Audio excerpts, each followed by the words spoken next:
Hello बच्चों, आप जो है क्लास 9th का ज्योग्राफी का पहला लेसन पढ़ रहे हैं और आपके लेसन का नाम है इंडिया साइज़ एंड लोकेशंस।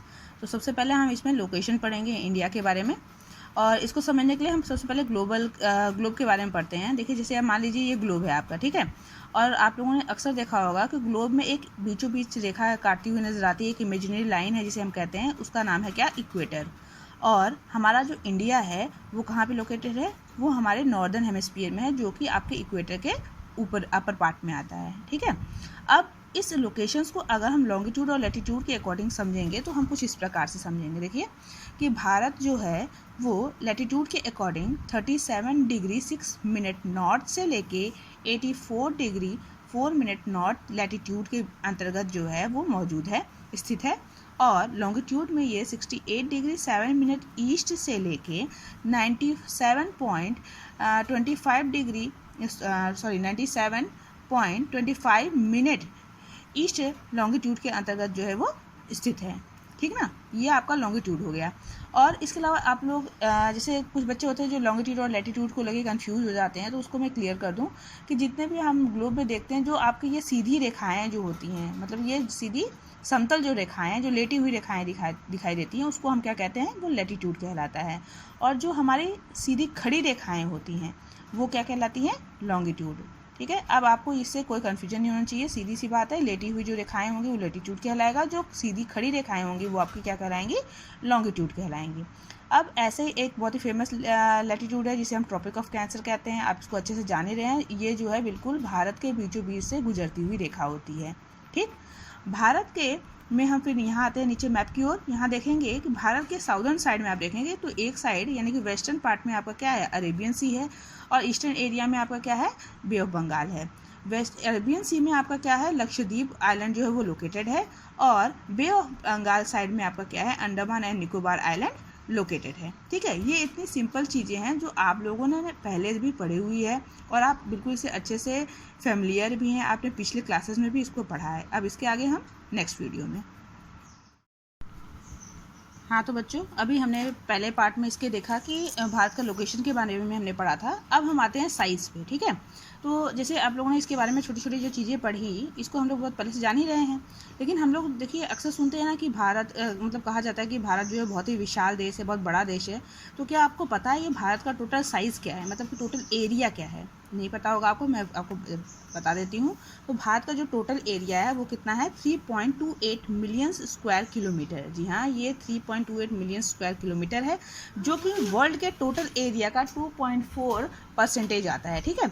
और ये क्या करता है, इसकी वजह से क्या है, भारत जो है वो 7th लार्जेस्ट कंट्री है हमारा, मतलब पूरे वर्ल्ड में जितनी भी लार्जेस्ट कंट्री हैं उनमें भारत की जो संख्या आती है वो 7th लार्जेस्ट जगह पे आती है। और अगर भारत के बॉर्डर की हम बात करें तो भारत का बॉर्डर कितना है, ये है 15,200 किलोमीटर्स, ठीक है। और इसका जो कोस्टल लाइन एरिया है वो है 7,516 किलोमीटर्स, ठीक। इतना आप लोग समझ गए होंगे अच्छे से। अब फिर हम मैप की ओर आते हैं। हम देखेंगे यहाँ पे मैप में हम देखते हैं जो नॉर्दर्न पार्ट है हमारा, ठीक है। यहाँ से पूरा नॉर्दर्न पार्ट जो है आपका, ये जो नॉर्दर्न हिस्सा है आपका, ये पार्ट जो है आपका, ये देख रहे हैं, ये वाला नॉर्थ से नॉर्थ ईस्टर्न पार्ट जो है वो आपका क्या है, वो आपका कहलाता है हिमालयाज़ कहलाता है, ठीक। वो हिमालयाज़ कहलाता है, ठीक। और जो हम साउदर्न पार्ट में यहाँ आते हैं, इस साइड जो है ये क्या है हमारा, यहाँ पे है इंडियन ओशन है, ठीक है ना, ये हमारा इंडियन ओशंस है। अब हम अगर लैंड की बात करें, इसकी लैंड, हाँ तो अगर हम लैंड मास एरिया की बात करें अगर हम, तो यहाँ हम नॉर्थ से लेके अगर साउथ तक आएंगे तो यहाँ के बीच की गैपिंग कितनी होगी, 3,214 किलोमीटर की, ठीक है। और वेस्ट से लेके ईस्ट तक की लैंड की जो बीच की गैपिंग है वो कितना है, 2,933 किलोमीटर, ओके। अब ये जो गैपिंग आई है, इस गैपिंग की वजह से क्या हो गया, इस गैपिंग की वजह से हो गया क्या कि यहाँ पे अरुणाचल प्रदेश से लेकर और गुजरात तक के बीच में जो है 2 घंटे का टाइम गैप हो जाता है। अब इस गैप की वजह से क्या होता है, यहाँ पे इसका परिणाम क्या होता है कि यहाँ अरुणाचल प्रदेश में 2 घंटे पहले ही सूरज दिख जाता है और गुजरात में 2 घंटे बाद दिखता है। अब इससे क्या हो, अब लेकिन हमें पूरे भारत में एक ही टाइम चाहिए, एक ही बार टाइम शो होना चाहिए। इसलिए क्या करते हैं हम लोग, जो भारत का स्टैंडर्ड मेरिडियन है, ठीक है, वो हम फॉलो करते हैं। और वो कहाँ पे है आपका, उत्तर प्रदेश मिर्ज़ापुर, ठीक है, वहाँ से लिया गया है और यहीं का जो स्टैंडर्ड टाइम है वही फॉलो किया जाता है, जिससे वजह से पूरे भारत में एक ही टाइम जो है वो शो होता है। ठीक, ये तो हो गया आपका। अब अगला टॉपिक है हमारा एडवांटेज ऑफ इंडियाज़ लोकेशंस।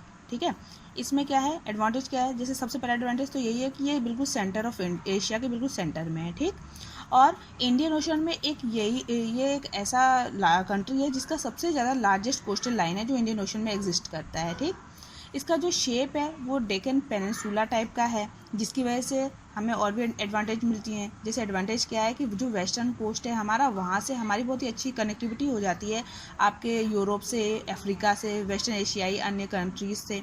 और जो ईस्टर्न कोस्ट है, उस ईस्टर्न कोस्ट की से हमारा जो ईस्टर्न एशियाई कंट्रियाँ जो वहाँ से कनेक्टिविटी अच्छी बनती है। हम देखते हैं जितने भी यहाँ मोस्ट जो शिपें होती हैं जो आपका व्यापार करते हुए यहाँ आती हैं, यहाँ से गुजरती हैं दूसरे देशों में, वो सभी मैक्सिमम जो है वो इंडियन ओशन से ही होकर गुजरती हैं। यहाँ की जो लैंड कनेक्टिविटी है हमारे भारत की वो भी बहुत ही अच्छी है। इससे क्या फ़ायदा हुआ कि जैसे पुराने समय से ही जो विदेशी हमारे देश में आए लैंड रूट से या सी रूट से, उन्होंने यहाँ से ले जाके स्पाइसेस वगैरह का व्यापार किया, कपड़े गए, टेक्सटाइल्स वगैरह, और साथ ही साथ हमारी संस्कृति जो है वो विदेशों में पहुँची, विदेशों की संस्कृतियाँ यहाँ तक आई हैं इन्हीं के माध्यम से। ठीक है, तो ये सारे हमारे एडवांटेजेस हैं। और लास्ट टॉपिक है हमारा नेबरिंग कंट्रीज़, यानी भारत के नेबरिंग कंट्री के बारे में बताया गया है। इसमें कहा गया जैसे हमारे भारत के 9 नेबरिंग कंट्रीज़ हैं। पहला है नॉर्थ वेस्ट साइड में आपका पाकिस्तान और अफ़गानिस्तान आता है, साउथ में श्रीलंका और मालदीव है, नॉर्थ में चाइना, नेपाल, भूटान है, और ईस्ट में बांग्लादेश और म्यांमार। ठीक है, और इस प्रकार से आपका ये जो है चैप्टर ख़त्म हो रहा है। नोट्स आपको अगले भेजे जाएंगे। ओके।